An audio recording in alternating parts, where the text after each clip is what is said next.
Steady or Adam Blackburn. I produce hip-hop music. I've been making music for like 12 years now, but I started when I was like 14, like trying to do the whole rock scene, and like I was in just like a bunch of bands for like 10 years till I was like 26. But then the drugs happened and opened up my mind. And I realized that, like, you know, rock had never been my thing. Like, I was trying to be like this dude in this indie band and like try to be that because I thought that was what was cool at the time. But like it wasn't really, it never really fit right. I never wore it right. Could never, I don't know, I guess pull it off that convincingly. And then I started like listening to more hip hop and like really started identifying with it all, and I loved the rhythmic aspects of it.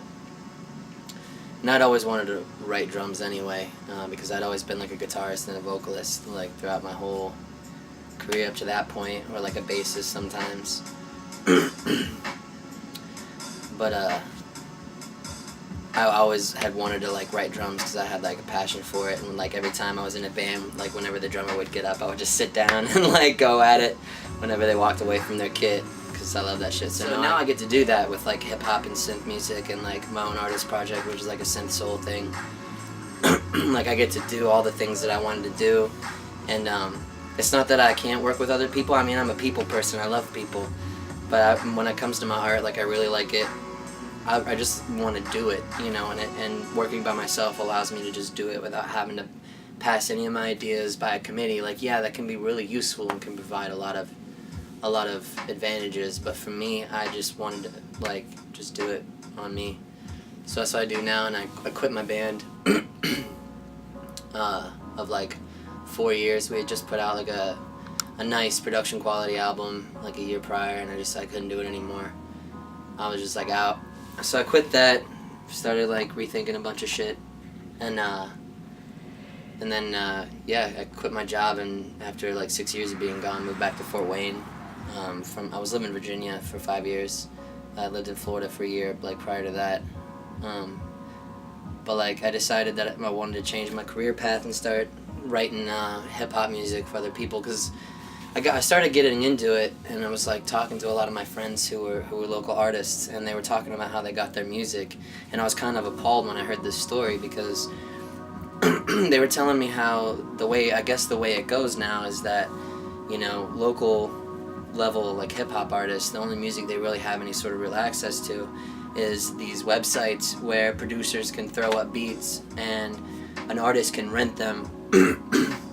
But while you're renting it, if you don't buy it outright while you're renting it, anybody else can rent it. Like anybody else can buy it out from under you. There's nothing about it that's like your song. And then after you rent it for so long, sometimes you then have to pay full price to buy it outright, otherwise you're not allowed to use it anymore and you lose your right to use it, which is just kind of ridiculous to me. I was working closely with a studio in Virginia called Blue Sprocket, because I was writing for them and for artists that were coming to them, and it was really cool, great people. But this dude brought a beat that he had gotten off the internet and that he had paid $300 for, and the producer slash engineer that worked at Blue Sprocket and I were listening to this track, and we were able to pick out that at least like 70 to 80% of the whole entire track was like made with stock sounds that come free with Pro Tools, and like not even, I mean, there's nothing wrong with using that, you know, but it wasn't even tweaked or nothing. They just like dragged and dropped it and were selling it for $300 a pop, and my mind was blown. And I started looking into it more and realized that like local hip hop artists don't have access to decent quality music that they can afford, which is ridiculous. And with as cheap as it is, like relatively, to produce music now, like in that genre, like you don't need $1 million studio. You can do it off of like, you know, $5,000 and do a really good job. So I decided that I wanted to switch paths in my career and like start, you know, I charge money to get paid because I need to, you know, get paid to live, to do this full time, but like to make it just hundreds of dollars cheaper than a lot of like what these people are getting charged for now.